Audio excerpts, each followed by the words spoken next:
Hello, I'm Joe Lewis. Today I want to talk to you about the responsibility of teaching your students the art of learning how to learn. Too often, especially in the sparring session, when you're out there sparring your students or you have two students sparring, the key thing that everybody's focusing on is, how am I looking? Am I winning? Am I going to lose? It's this whole ego thing, winning, winning, winning. I want to try to show you how to get off that. There's too many other things to focus on. First of all, when you're focusing, basically focus means to aim your attention in a given direction, and number two, it means placement of your attention. Thinking about something specific about or within the direction which you're looking. But it also refers to tense. Too often when we're sparring, when your ego's into play, you start to anticipate what's going to happen in the future. Am I going to win? Am I going to set an impression? So when you start anticipating, you're thinking ahead, you're too much into what I call future tense. Then sometimes, especially the older guys, we're thinking too much in the past tense. We're thinking about what we used to do. We're thinking about last week's or last night's sparring session where the younger guy got the better of us. So instead of thinking in the past, because when you think in the past, see, fear is in control. Ego controls the future. Fear controls the past. We want to get out of that and try to get into what I call the present tense. Learn to watch your opponent and focus on a given assignment, something very specific your instructor has offered you for that given day. A lot of times when I work with my sparring partners, I say, now don't think about beating me, don't think about how you're looking. Let's just pick one thing I want you to work on today. For example, and I'll do a drill for about 2 to maybe 5 minutes before we even spar. I'll tell my sparring partner, all I want you to do is just concentrate on working your left hand. No kicks, no right hands. So when you spar, I want front hand punches and maybe some hook punches or ridge hands. That's it. So now he's not focusing on how good is his kicking game. He's not thinking about whether he's winning, losing, making an impression, looking bad. He's just thinking about, is that front hand working? Am I backing him up? Am I aggressively backing him up? Am I aggressively pursuing my opponent? See, it puts a little more backbone in what he's doing. What's happening here is you're building what I call confidence. It's based on the concept responsibility. He's taking responsibility for his actions by giving him a prescribed goal, and he's setting out to attain that specific goal. And this is how you create this phenomenon called self-esteem, which gives birth to the phenomenon confidence. And what happens when he achieves that confidence at the end of that workout, he says, hey, I like that. I feel much better when I'm not focusing on winning, but when I'm working on something specific. Here may be a couple of examples. Let me use my partner Rob here from our NAPMA office. All right, face me in a fighting sense. Let's say, for example, Rob is an excellent kicker, which a lot of our members out there are.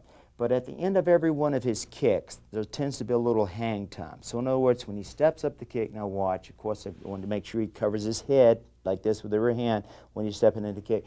At the end of the kick, he sort of steps forward, stops. He's within my engagement range.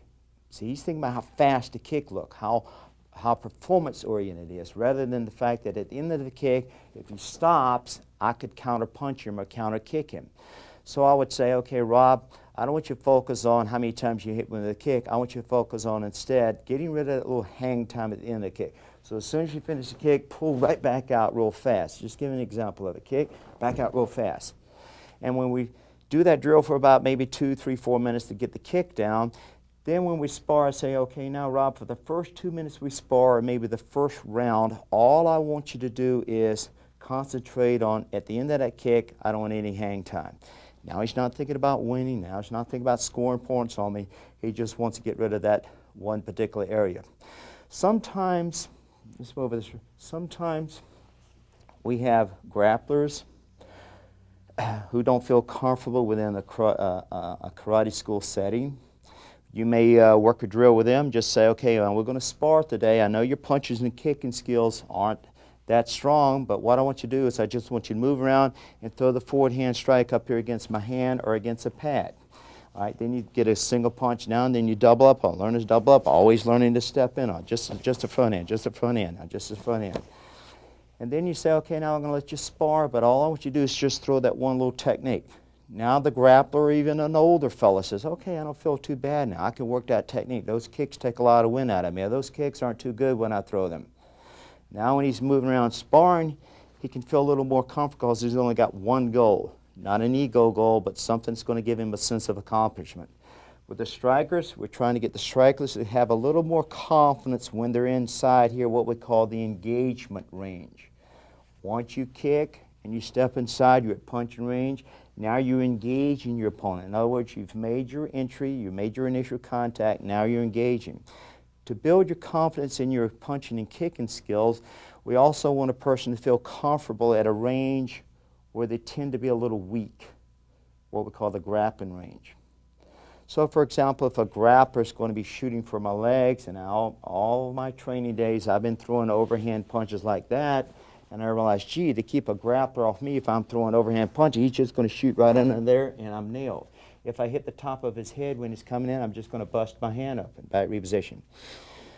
So as an instructor, I want to take responsibility, show him the standards that he should subscribe to build his confidence. So when he's shooting for my legs, I want to try to keep my body down, so when he's coming in, I work my punches underhanded this way.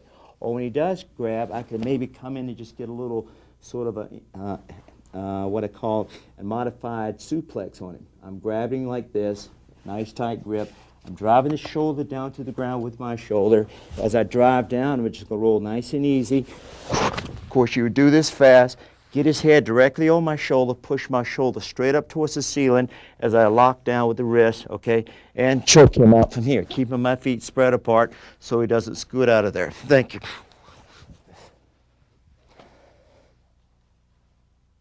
There are many avenues you can pursue to stretch your students and to stretch your ability to help your students to be better learners. In other words, what we're talking about here is learning how to learn, taking responsibility and building that thing called confidence. This is a great way to do it.